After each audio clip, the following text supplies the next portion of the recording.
Thank you very much, everybody. We have a lot of big signings, good signings, one in particular, which we'll save for the end. And I'll ask Will to go over these individually, and we can see how we do. Yes, sir. First, for your review, we have 56 sub-cabinet level appointments. This includes probably most notably 7 ambassador appointments. Those will be the first ambassadors, I believe, that you've transmitted to the Senate. Okay. And they're very good.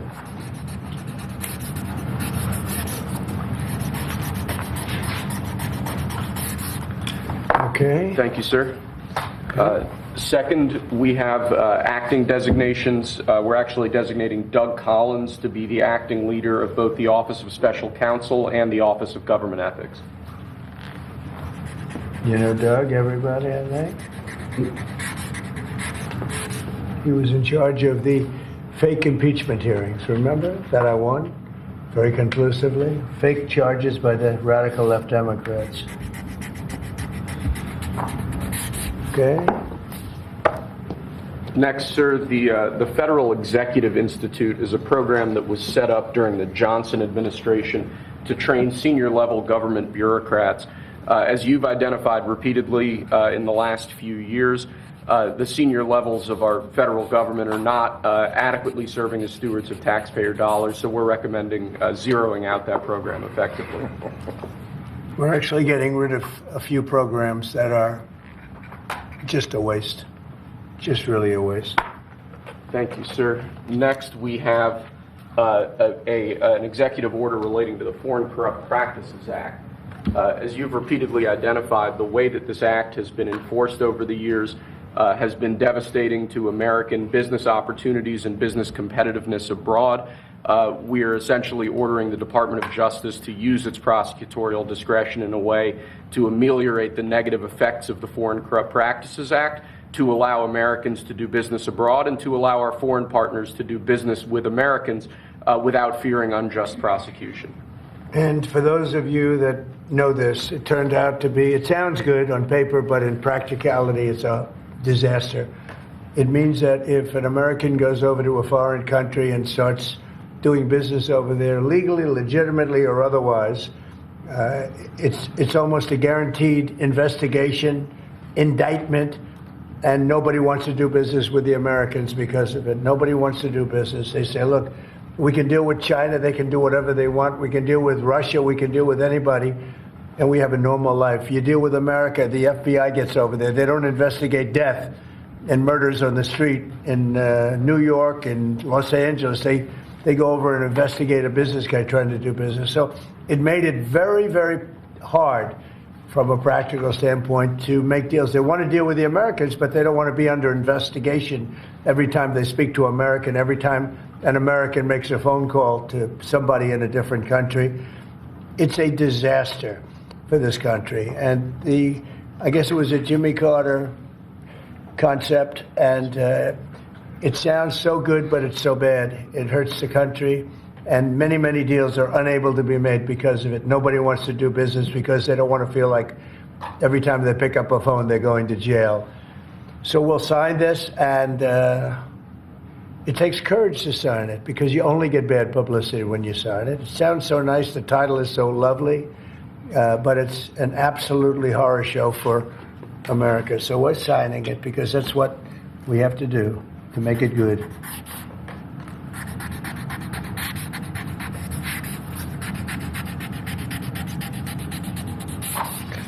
Okay, thank you. It's an important one.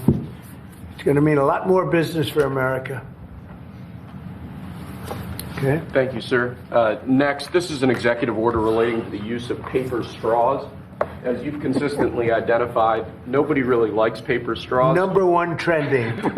Can you believe it? A paper straw was number one trending for 3 days or something. The environmental impact of plastic straws versus paper straws is entirely unclear. This has cost both the government and private industry an absolute ton of money and left consumers all over the country wildly dissatisfied with their straws. So we're asking aspects of the federal government, federal departments and agencies to look at their existing procurement processes and we're asking your Domestic Policy Council to look holistically at this issue to address it, and it really is something that affects ordinary Americans in their everyday lives. We're going back to plastic straws. These things don't work.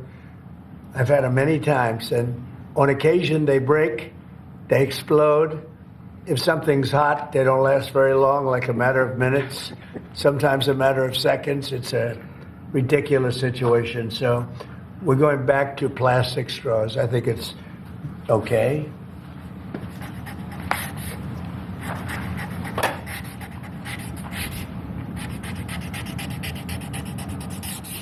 And I don't think that plastic's going to affect a shark very much as they're munching their way through the ocean. Okay. Thank you, sir. Next, we have a full and unconditional pardon for former Governor Rod Blagojevich of the state of Illinois. Good. It's my honor to do it. I've watched him. He was set up by a lot of bad people, some of the same people that I had to deal with. He wasn't quite as successful, but he had somebody that saw what was going on. I didn't know him other than I believe he was on The Apprentice for a little while. He was just a very nice person. He had a fantastic wife. She fought like hell to get him out. He was given a sentence of like 18 years, and there was a sort of a terrible injustice. They just were after him.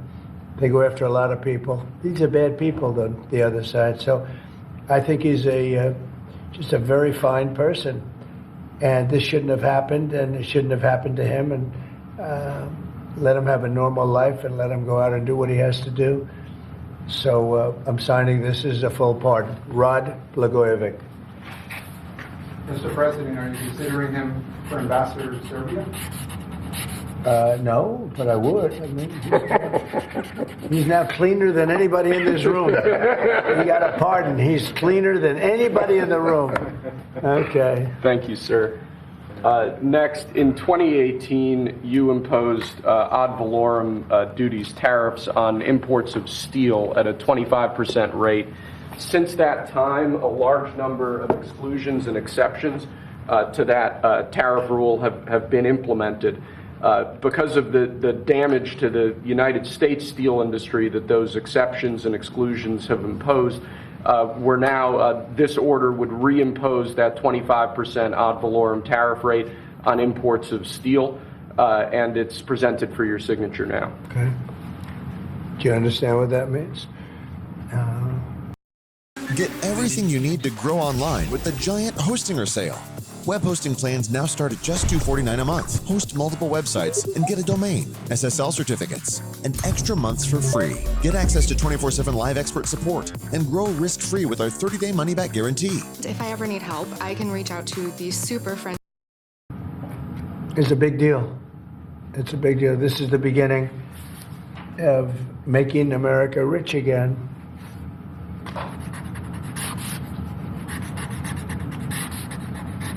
Mr. Secretary, do you have anything to say? As you know, Howard is Secretary of Commerce, doing a fantastic job. And what do you have to say about it? So when you imposed